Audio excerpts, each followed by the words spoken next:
Lo prometido es deuda.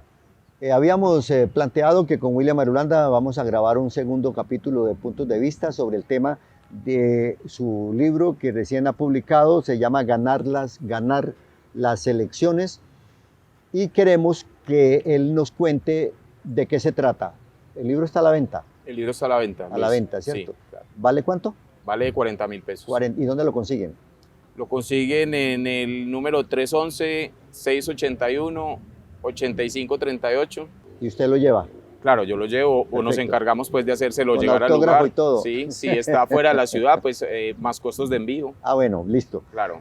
William, el candidato, pero después de esta pausa. Perfecto, Háblenos Luis. del candidato después de esta pausa. Perfecto, Luis. Visita este 29 y 30 de julio la quinta Feria del Hogar y la Vivienda de Confamiliar Risaralda en nuestra sede de Dos Quebradas, Avenida Simón Bolívar, número 3501. Te esperamos desde las 10 de la mañana para que conozca los principales proyectos de vivienda de la región. Tendremos stands con opciones para mejoramiento de vivienda y productos para el hogar. Además, te contaremos sobre las líneas de financiación y mucho más. Bien. ¿Cuáles son las características que deben distinguir a un candidato a cualquier elección de cargo público, alcaldía o gobernación en este caso? Pues lo más importante es que tenga una marca propia, una identidad que le haga diferenciarse de los otros candidatos. Es bueno que sea un candidato hombre, mujer, de cualquier raza, de cualquier religión, no importa. Depende de las circunstancias, de la coyuntura electoral. Una buena organización, que tenga planeada la financiación, que tenga un buen sistema de comunicaciones y que además cuente con información suficiente. Obviamente es mejor que un candidato luzca atractivo, por ejemplo, o atractiva para los electores, pero ser atractivo en China no es lo mismo que ser atractivo en Pereira. Por el aspecto emocional de la política. Por el fenotipo, por el aspecto emocional, por muchas circunstancias. Un ejemplo son los actores galanes de la India, de Bollywood, no son exactamente los mismos galanes de Hollywood, ni son los galanes de las novelas mexicanas, venezolanas o colombianas. De acuerdo. Entonces hay características que le son propias a la cultura o de la cultura, pero hay características personales también. ¿Qué características tiene un candidato en esta zona, en Pereira, Caldas, Quindío? Pues Luis, por ejemplo, de los candidatos actuales que hay en la alcaldía de Pereira, a mí se me hace positivo el nivel académico que tienen. Sí, la mayoría de ellos son profesionales, maestrías. Con maestrías, incluso hay una candidata que es doctora, según entiendo. Sí, la doctora Marta Alzate es doctorado en literatura. Eso me parece que para la ciudad es muy esperanzador. Tiene maestría. Creo que todos Steven, tienen, Fabián, creo que todos tienen una maestría mínimo, claro, y eso ya es importante. O una especialización, pero no estamos hablando de los candidatos de hace 20 o 30 años, digamos sin señalar, sin hacer señalamientos ni juicios de valor, que escasamente con primaria o con bachillerato tenían que administrar los destinos de una ciudad. Hoy tenemos candidatos muy bien formados y eso me parece que habla bien de la ciudad. Creo que suceden cosas similares en Manizales, no sé, los candidatos en Armenia. Entonces, me parece que son debates con altura los que tienen los candidatos hoy. O sea, cumplen yo iba a decir el estereotipo, cumplen el perfil que usted señala en el libro. Sí, lo que pasa es que hay un candidato para cada elección y para cada territorio, y el candidato no se puede separar, una campaña electoral no se puede hacer fundamentada en el candidato solamente, porque ese candidato necesita recursos financieros. Sí. Y por bueno que sea el candidato, necesita recursos financieros. El resto del vademecum que usted plantea necesita aquí. una organización. Hablemos entonces de la organización, después de esta pausa. ¿Cómo es la organización de una campaña política para el candidato o candidata, en este caso, en el caso de Pereira? ¿Te imaginas un aeropuerto cerca de lo mejor de la región? En 15 minutos estás en el Bioparque Ucumarí. En 1 hora te enamoras de Salento. En 65 minutos te diviertes en el Parque del Café. Aeropuerto Internacional Matecaña, cerca de todos tus destinos. A ver, William Marulanda Hernández, la organización de una campaña política ya con candidato. Luis, todo proyecto necesita una organización. Todo proyecto necesita una organización. Y un proyecto electoral no es la excepción. Un candidato como mínimo, arrancando su proceso, necesita un asistente que le lleve la agenda y le ayude. Hoy necesita además un apoyo en comunicaciones, que permanentemente haga un registro fotográfico y haga publicaciones. Necesita actores políticos que lo acerquen a otros actores políticos. Es mucho más fácil cuando un candidato tiene un partido, porque un partido es una organización electoral ya estructurada, con procesos bien definidos, con financiación, esquemas de comunicación. Se hace más difícil cuando ese candidato no tiene un partido, sino un movimiento representativo de ciudadanos o una coalición de partidos, porque es más complejo amalgamar las organizaciones o crear una nueva organización, pero es necesario. Es más complejo, pero es necesario. Y es conveniente que el candidato diseñe su organización de acuerdo a las potencialidades y a las competencias de su equipo. El que es bueno comunicando, pues que comunique; el que es bueno haciendo el trabajo electoral, que lo haga; el que es juicioso manejando el dinero. Tesorero. Entonces, si yo tengo un contador dentro de mi equipo de trabajo, dentro de mi organización, y soy un candidato independiente, pues es bueno que ese contador se encargue de todos los temas de cuentas claras, que son muy importantes.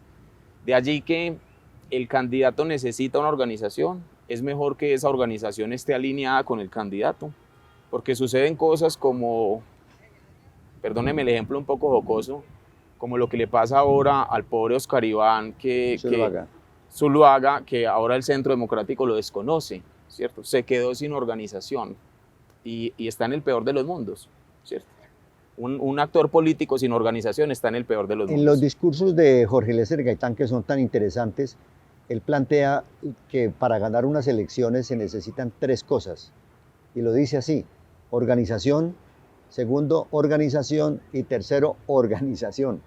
Claro, definitivamente la organización es importantísima, entre otras cosas porque se va generando un voz a voz, ¿cierto? No solo por lo que la organización pueda hacer operativamente en desarrollo de la campaña, sino porque ello va llevando un voz a voz. Entonces, cuando vinculas a una persona a tu organización, vinculas a su familia, a su papá, a su mamá, a sus suegros, a su esposa, a sus hijos, haces un grupo, entonces, y a veces los vinculas no solo para que voten por ti, sino para que hagan trabajo operativo, para que desarrollen, digamos, estrategias de voz a voz. La organización finalmente, para obtener 50, 60, 100,000, 200,000 votos, se necesita una organización, no las obtiene un solo candidato. Y es interesante cómo la organización, desde la perspectiva de la visibilidad que requiere el candidato y de la visualización por parte de la gente, del elector, genera mucha mayor emoción, porque claro, cuando ven que tienen un color que los distingue, que tienen un eslogan que les da fuerza a la propuesta, que tienen una campaña con un presupuesto organizado para los gastos, para la logística, todo eso va generando un entusiasmo que finalmente hace que las campañas se conviertan en unos mecanismos arrolladores en muchas ocasiones. Claro. Ahora, pero no es también puede ser un lastre. Pero no es suficiente. También puede ser un lastre. ¿Sí? También la organización puede ser un lastre. ¿Por qué? Porque los equipos de gobierno y las organizaciones tienen un desgaste que a veces, al recaer sobre el candidato, es demasiado peso, es abrumador y termina enterrándolo. Cuando es una maquinaria demasiado pesada, ¿cierto? Sí, cuando tiene mucho desgaste. Se vuelve lento, adentro se vuelve lenta. En las elecciones nacionales se ve mucho cómo las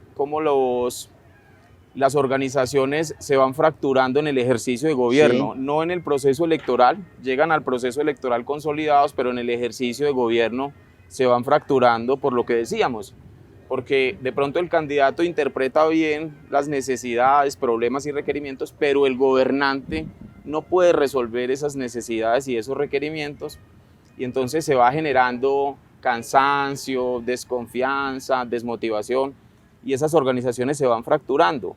El próximo candidato o la próxima iniciativa de esa propia organización puede hundirlo más que catapultarlo, ¿cierto?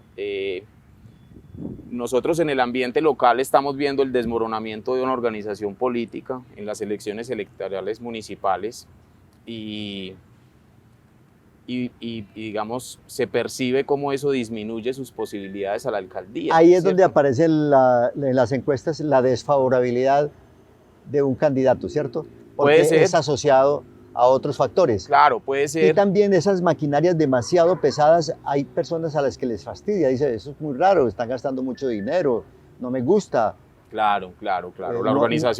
Una organización, digamos, subyúdice, una organización con cuestionamientos respecto a la financiación también implica, ¿cierto? De acuerdo. Hubo una elección departamental en Risaralda, donde una semana antes, unos días antes de la elección, salió una encuesta que resultó ser una encuesta falsa. Lo ¿cierto? recuerdo. El candidato era candidato prácticamente Chica. el ganador y ello implicó su pérdida, ¿cierto? Es la importancia de lo que hace la organización. Sí, lo recordamos, fue con el candidato Chica que sacó una encuesta y eso le costó inclusive hasta, y siendo muy pereirano además, le tocó irse de la ciudad porque pues, no volvió por ninguna parte. Así es. Ahora, el otro punto que usted toca es el cuarto punto. Vamos con el candidato, la organización, sí. La información es el tercer punto. La información, digamos. Todo proyecto electoral necesita información electoral de los antecedentes electorales, cómo se ha comportado el elector históricamente en su territorio, pero además necesita información electoral actual, es decir, lo que se conocen como encuestas, que a mí me parece que son necesarias pero no suficientes. Sondeos de intención de voto, entonces el candidato dice llevo 8% y en la siguiente dice llevo 7% y en la siguiente dice llevo 12%. Deme un paréntesis ahí, una cosa es una encuesta, otra cosa es un sondeo. Sí. Un tracking se asimila como sondeo, ¿cierto? Un tracking es un seguimiento que se le hace con diferentes instrumentos. Yo puedo hacer un tracking con encuestas, con entrevistas, con sondeos, ¿cierto? Y son mediciones internas de los partidos o de las candidaturas, ¿cierto? Deben ser unas internas, las que se proponen en el libro son internas porque las mediciones externas están reguladas por la ley, son unas empresas, ¿cierto?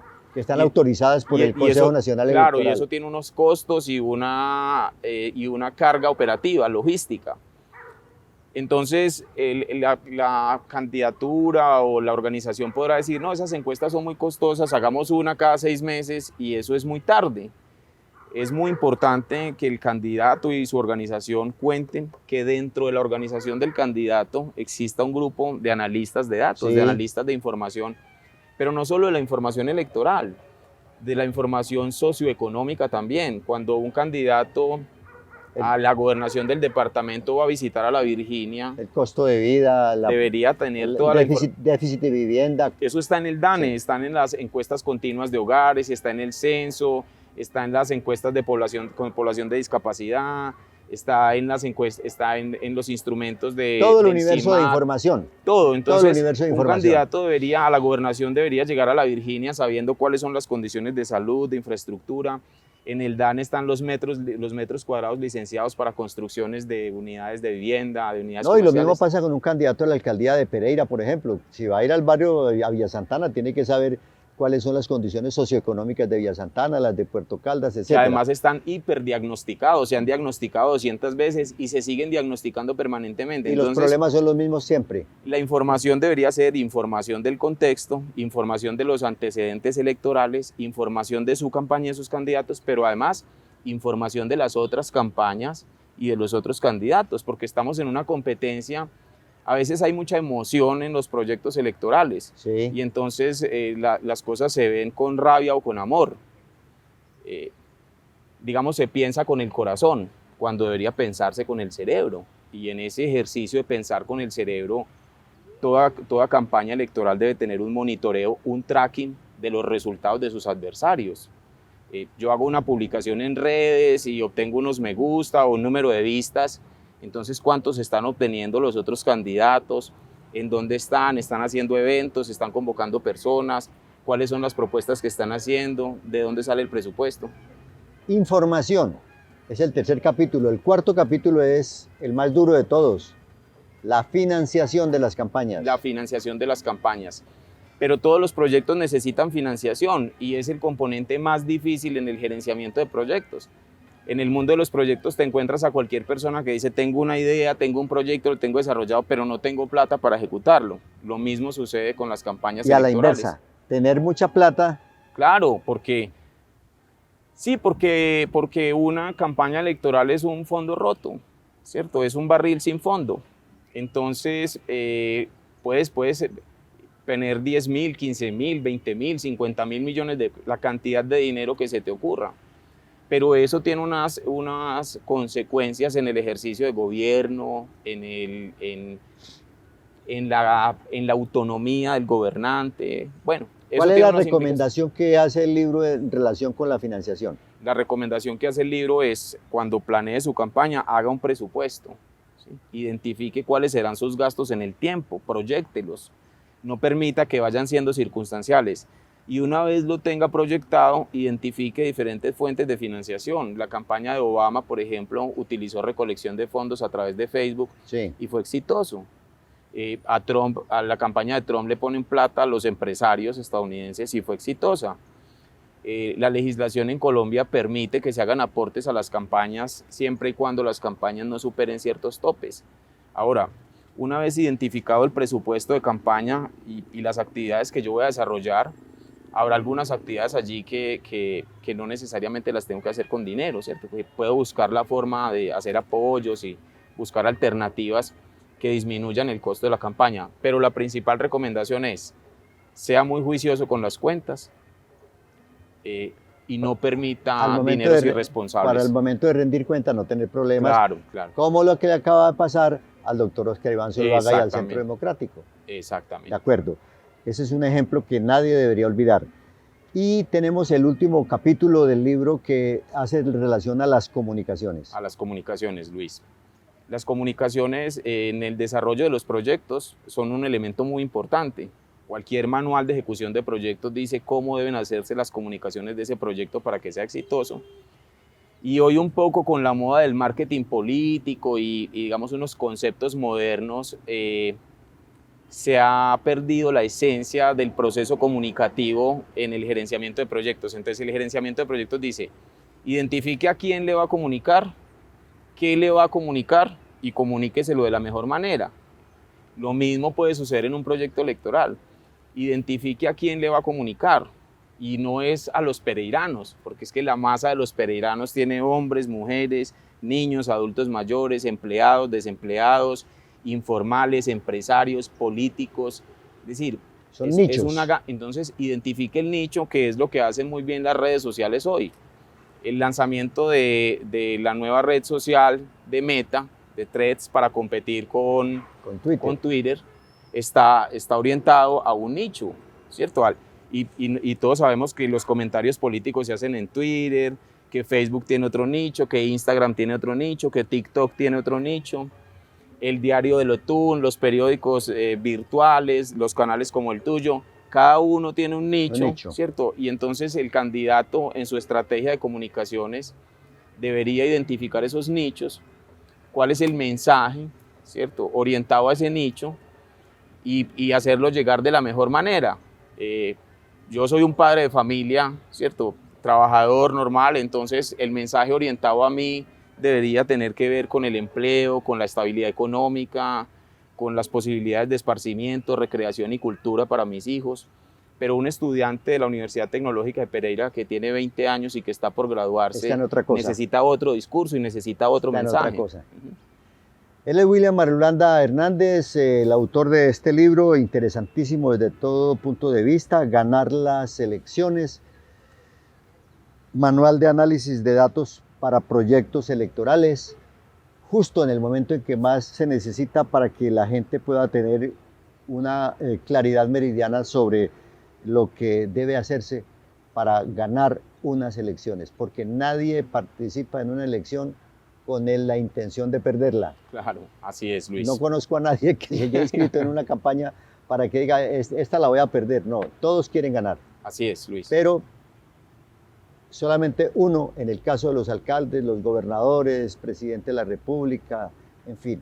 Para consejo y asamblea departamental, pues hay unos ganadores un poco más, con un abanico un poco más amplio, pero de cualquier manera siempre son más los perdedores. Claro, siempre quieren ganar. Aún los candidatos al Consejo de Pereira, habrá 19 concejales, pero son 200 o 300 aspirantes. Sí. Y esos 200 o 300 y mire aspirantes... usted lo de gobernación, creo que quedamos con 4 o 5 candidatos, ya se retiró uno, el doctor Álvaro Arias, queda Daniel Silva, el médico Javier Marulanda, Javier Darío Marulanda, ¿es de su familia? No, No, no es de la familia, No. es otro Marulanda, es ¿cierto? otro Marulanda, sí. Está Juan Diego Patiño Julián Enciso, y Julián Enciso, quedan 4. quedan 4. Quedan 4. En cambio, para alcaldía quedan, creo que 6. 6. Quedan Michael Lopera, Sí, Mauricio, Mauricio Salazar, Steven, Steven Cárdenas, Marta Alzate, Alzate, Fabián, Gómez, Diana Osorio, Diana Osorio y Oscar Cruz. y Oscar Cruz. De allí creo que deberá salir uno por el pacto histórico. No sé si De se van a ir acuerdo. los dos o se va a ir uno por el pacto histórico. Y Alexander Pérez del Partido Comunista, o sea, son 8. Hay un convenio dentro del pacto histórico y es De que sacar va uno un solo. candidato, sí, de la Del- Colombia Humana, del Partido Comunista, la UP y del Sí. Partido Verde. O sea, Oscar Cruz, Diana y Alexander. Sí, sí. Deberían sacar un candidato, Un solo candidato. uno solo. O sea, como mínimo salen 4 o 5 candidatos en el tarjetón. Así es, Luis. O sea, porque todos los demás han dicho que van a estar ahí en el tarjetón, que es el caso de Michael, va a estar en el tarjetón. Mauricio Salazar estará en el tarjetón. Sí, Marta Alzate está jugada independiente para estar en el tarjetón. Y Steven Cárdenas. Steven. Fabián también tiene partido Fabián ya, los también son independientes, sí. Quedaría faltando entonces el del pacto histórico. Sí. A no ser que Diana Osorio se presente sola por el Partido Verde y los otros dos hay que esperar a ver a qué se decía. Claro. Creo que el 3 de agosto es la fecha límite de ellos para decidir lo del pacto histórico. Para que se distribuyan 200, 20.000. 210, 230 Yo mil creo votos. que más, creo sí. que estamos en 230.000. Sí, más o menos debería ser como entre el 52 y el 55% de 433.000 electores que dio el último censo electoral, que son como unos 230.000. A eso habrá que quitarle un voto en blanco, con probabilidades de que participe más gente, porque como hay más candidatos, pudiera ser que eso se suba al 55, al 57, y que el voto en blanco, nulo y no marcado Es interesante baje lo que un acabas poquito. de decir. Cuando hay más candidatos, ¿se presenta mayor volumen de votación? Pues es más probable que suceda más porque probable. cada candidato trata de arrastrar, ¿cierto? empujar, sí. Entonces se disminuye, puede ser que aumente un poquito la participación y se disminuya un poco el voto en blanco, porque el voto en blanco es un voto que refleja que nadie me representa. Pero cuando yo tengo 8 candidatos, ¿cierto? Uno es comunista, otro es verde, otro es de Petro, otro es del alcalde, otro es contra el alcalde, otro es... Entonces De acuerdo. es muy probable que yo escoja uno de los candidatos. Ha sido una extraordinaria, una excelente oportunidad la que hemos tenido con William Marulanda Hernández de mostrar no solamente su libro, de ganar las elecciones, sino también de hablar de estos asuntos que tienen mucho que ver con el desempeño y el desarrollo de la actividad electoral para la alcaldía de Pereira, la gobernación de Risaralda. No será la última vez que tengamos a William Marulanda aquí. Creo que el día de las elecciones vamos a tener que recurrir a sus servicios para hacer el análisis de lo que va a suceder irremediablemente el día 29 de octubre del presente año, que es el día de las elecciones. A la amable audiencia de Puntos de Vista, como siempre, gracias por la confianza, por la credibilidad que tienen en este programa. Síganos en las redes sociales, suscríbase a YouTube, denos su like o me gusta y ahí estaremos trabajando para ustedes con muchísimo gusto. Hasta una próxima oportunidad.